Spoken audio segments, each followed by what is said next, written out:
नमस्कार। राजनीतिक खबरों के सबसे दिलचस्प ठिकाने में मैं रूपेश मिश्रा आप सभी का स्वागत करता हूं। पायलट गहलोत के बीच चल रही सियासी वर्चस्व की जंग की थाह कहां पर है ये किसी को नहीं पता, ना तो आला कमान को, ना ही राजस्थान के नेताओं को और ना ही बड़े से बड़े सियासी विश्लेषकों को, क्योंकि जाहिर तौर पर जिस प्रकार से एक बार फिर से पायलट बनाम गहलोत कैंप के जो विधायकों ने एक दूसरे के खिलाफ हमला बोला है, उससे एक बात अब बिल्कुल आईने की तरह साफ हो गई है कि ना तो सचिन पायलट फ्रंट फुट पर कुछ कहना चाहते और ना ही मुख्यमंत्री गहलोत, बल्कि ही दोनों ही कैंपों से उनके शागिर्द विधायक वक्त वक्त पर मोर्चा संभालते हैं। दरअसल निर्दलीय विधायक बाबूलाल नागर ने कल एक बड़ा बयान देकर राजस्थान की सियासत को एक बार फिर से कहीं ना कहीं गर्म कर दिया। बाबूलाल नागर ने कहा कि यदि सचिन पायलट के पास कमान ना होती तो कांग्रेस पार्टी 150 सीटें जीतती, और जिस प्रकार से कुछ नेताओं का टिकट काटा गया वो भी सचिन पायलट के कारण काटा गया। जैसे ही बाबूलाल नागर ने यह वार किया, वैसे ही पायलट कैंप की ओर से पलटवार कर दिया गया। पायलट कैंप के विधायक वेद प्रकाश सोलंकी हमेशा की तरह आगे आए और उन्होंने मोर्चा संभाला और बाबूलाल नागर को जमकर खरी खोटी सुनाई। उन्होंने कहा कि यदि बाबूलाल नागर पायलट के बारे में ऐसा सोचते हैं तो फिर अभी तक वो अपने बैनर और पोस्टरों में सचिन पायलट की फोटो का इस्तेमाल क्यों करते थे। बाबूलाल नागर को इस मामला पर माफी मांगनी चाहिए। दरअसल सवाल वेद प्रकाश सोलंकी या बाबूलाल नागर के बयानों का नहीं है, सवाल यह है कि क्या आला कमान की आंखें बंद हो चुकी हैं? क्या प्रदेश प्रभारी अजय माकन की बातें राजस्थान कांग्रेस के विधायकों पर बेअसर होने लगी हैं?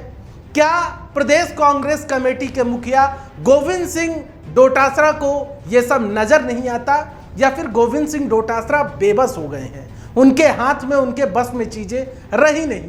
क्योंकि जश्न तो खूब मनाया जा रहा है एक साल प्रदेश कांग्रेस कमेटी के बतौर मुखिया पूरे होने पर, लेकिन जैसे पार्टी के हालात बने हुए हैं वो जाहिर तौर पर समूची कांग्रेस पार्टी के लिए चिंता का विषय है।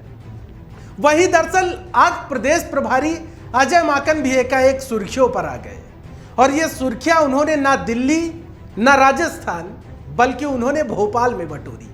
दरअसल आज प्रदेश प्रभारी अजय माकन भोपाल पहुंचे थे और भोपाल में पत्रकारों से वार्ता कर रहे थे।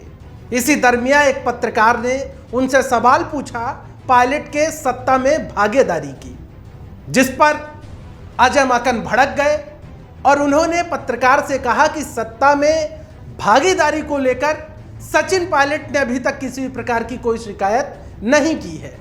साथ ही साथ उन्होंने कहा कि राजस्थान में एक साल पहले तक गुटबाजी थी, लेकिन अब कुछ नहीं है।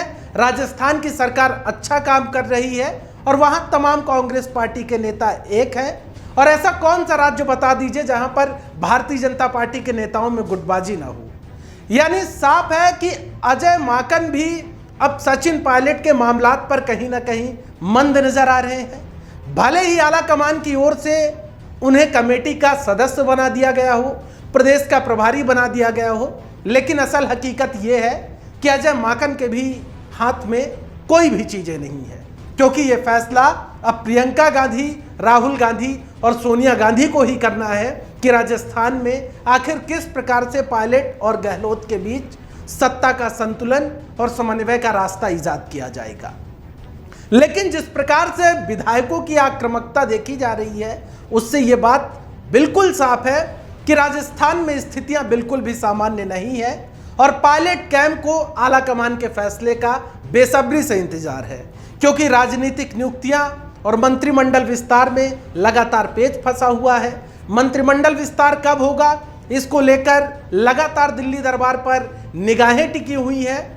लेकिन कहा जा रहा था जुलाई माह में मंत्रिमंडल विस्तार हो जाएगा, लेकिन अब सूत्रों के हवाले से खबर है कि मंत्रिमंडल विस्तार बहरहाल नहीं होने वाला है। तो ऐसे में सवाल यह है कि साल भर से जो पायलट कैंप का जो इंतजार है, जो साल भर से चल रहा, वो क्या निरंतर चलता रहेगा ये इंतजार, या फिर ये इंतजार खत्म होगा, ये देखने वाली बात होगी। खैर, अभी पंजाब को लेकर कांग्रेस आलाकमान किस प्रकार से उलझा हुआ है, ये किसी से छिपा नहीं है। दोस्तों, राजस्थान की सियासत से जुड़ी हर छोटी बड़ी खबरों पर द फैक्ट इंडिया टीम की पैनी निगाहें बनी हुई हैं। नमस्कार।